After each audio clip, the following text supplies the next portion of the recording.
Sir Venkateswara గారు వస్తే బయటకు వచ్చి తెచ్చుకోళ్ళు ఉంటే పర్లేదు. చెత్త ఎక్కడే పెట్టరు సార్ అలాగే మీకు అటు ఇటు తిరగడం కంటే సార్ లారీలో వస్తారులే సార్, ఎందుకంటే మళ్ళీ వర్షం పడుతుంది సార్. ఇటు పక్క పండి సార్, అట్లా లారీ బురద బాగుంది. అంటే మనకి మళ్ళీ ఆయన వదిలిగా తీసుకెళ్తే అడిగిన అని చెప్తారేమో.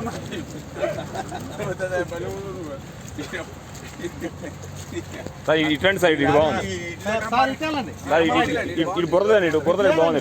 బురద ఎక్కువ ఉంది.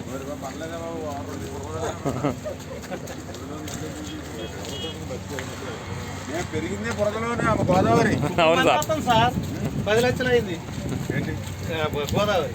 మాకు 20 లక్షలు వచ్చినాయి. ఎందుకంటే మాకు అలవాటు. 23 లక్షలు వచ్చింది మాకు. మాకన్నీ ఇప్పుడు నాకు కూడా లంకలు ఉన్నాయి కదా, మీరు వచ్చారు కదా, వచ్చా సార్, పంచిపెట్టారు కదా. అవును అవును సార్, పంచిపెట్టారు మాకు వచ్చాక వరదల్లో ఫ్రీగా. వరదలోనే కోవిడ్లోనే మీరు వస్తాను బాగా అప్పుడు బాగా వచ్చింది సార్, కనకాలంకి వచ్చారు. అవును అవును సార్. భోజనం కూడా చేసాం కనకాలంకలో చేసాం.